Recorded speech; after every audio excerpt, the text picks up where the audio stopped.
الرجیم بسم اللہ الرحمن الرحیم۔ آج الحمدللہ سورہ المائدہ ختم ہو رہی ہے۔ اس کی آخری 3 آیات یعنی 118، 119 اور 120 کا مطالعہ ہم انشاءاللہ کریں گے۔ تو ان آیات میں اللہ رب العزت فرما رہے ہیں، اب یہ اصل میں وہ جو کل کا جو مذاکرہ چل رہا تھا اللہ کا اور حضرت عیسیٰ علیہ السلام کا آپس میں بات چیت جو ہو رہی ہے، اس کا جواب ابھی چل رہا ہے۔ حضرت عیسیٰ ابھی بھی اس کا جواب دے رہے ہیں۔ اب دیکھیں نا، تھوڑا سا انہوں نے ایک ٹیکنیکل طریقے سے ایک بات کی ہے۔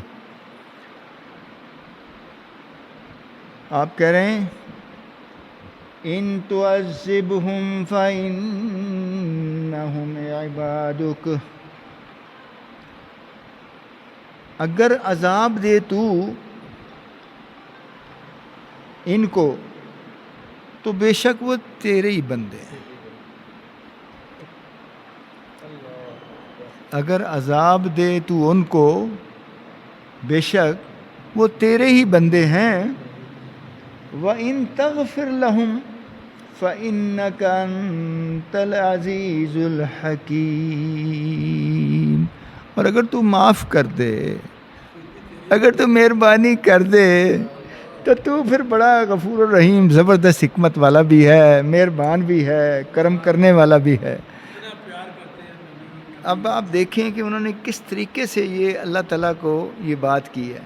پیچھے جو کل کے ڈائلاگس تھے نا، بڑے زبردست تھے وہ اب پتہ نہیں اب زندگی میں دوبارہ چانس ہمیں ملے گا کہ نہیں ملے گا، بہرحال لیکن وہ کافی امپورٹنٹ تھے۔ اس کی آگے پھر یہ بات آ رہی ہے، کیونکہ اللہ نے مختصر سے میں ان کو ذرا تھوڑا سا نا ان لائن کر لوں۔ اللہ تعالیٰ نے ان کو پوچھا تھا عیسیٰ علیہ السلام کو کہ تو کیا سی لوکاں نوں کہ مینوں تے میری ماں نوں معبود بناؤ میرے سوا، یعنی میرے سوا مجھے اور میری ماں کو معبود بناؤ۔ تو وہ کہیں گا جی جو چیز کا مجھے حق ہی نہیں ہے، جو مجھے زیب ہی نہیں دیتی، میں وہ بات ہی کیسے میں کر سکتا ہوں؟ اور پھر جب تک اگر میں نے کوئی بات کی ہوگی تو پھر ہر کچھ جاننے والا ہے۔ انک انت العلام الغیوب، تو پھر تمام غیب کے علموں کو جاننے والا ہے، جبکہ ہم رسول اور نبی نہیں جانتے۔ اور جب تک میں ان میں رہا میں ان پر شاہد رہا، لیکن جب تو نے مجھے اٹھا لیا تو پھر تو ہی ان کا رقیب تھا، تو ہی ان کا نگہبان تھا۔ تو یہ اس طرح سے ڈائلاگ ہوئے۔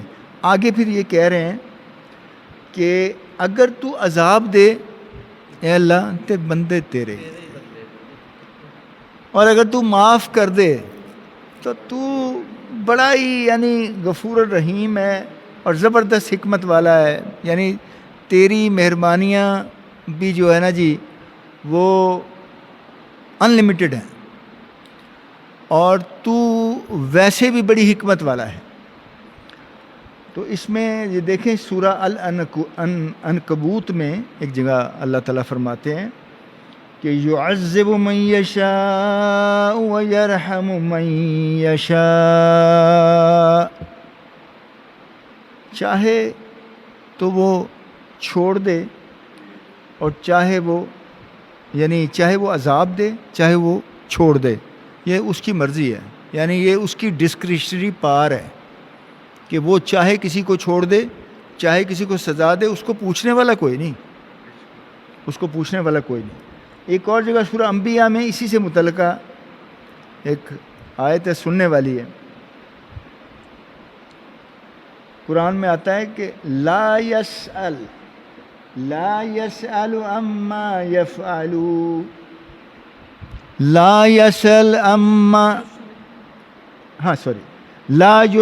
عما يفعل، کوئی نہیں پوچھ سکتا، لا يسأل، تجھے کوئی سوال نہیں کر سکتا جو بھی تو فعل کرے۔ وہم یسألون، لیکن جو لوگ ہیں عوام الناس ہیں ان کے عملوں کی پوچھ پرتیت تو کرنے والا ہے، تو کرے گا، ان کی تو کرے گا، کیونکہ رب ہے نا جی، اللہ ہے نا، مالک ہے نا، اس سے بڑا ہے ہی کوئی نہیں، نہ اس سے پہلے کوئی تھا نہ اس سے بعد میں کوئی ہے، وہ تو آخر تک بھی ہوگا اور شروع سے ہے۔ جس طرح وہ امام ابو حنیفہ نے کہا تھا کہ وٹ از بیفور اے سے پہلے کیا ہے؟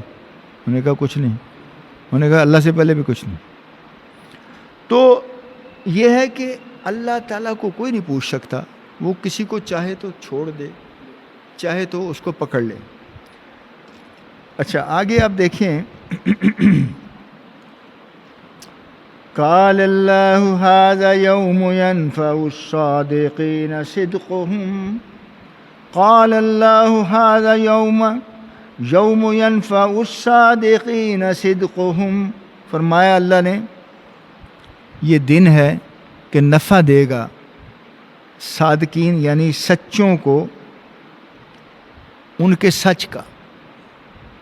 صادقین کون ہوتے ہیں؟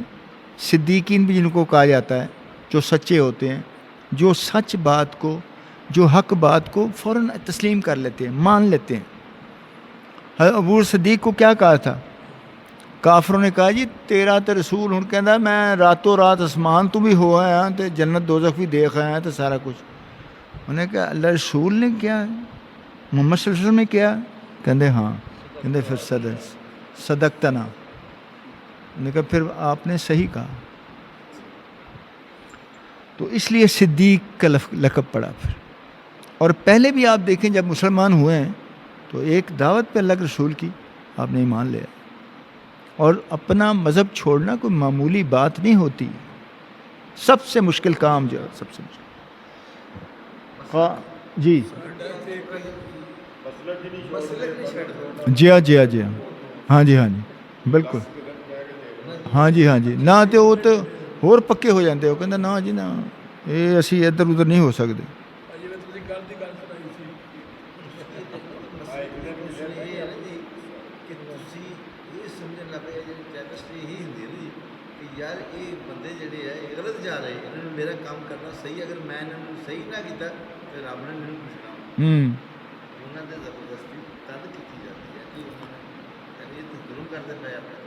دیکھو جی یہ فرمایا گیا نا کہ کلو بدع ضلالہ، ٹھیک ہے نا، کلو ضلالہ فی النار۔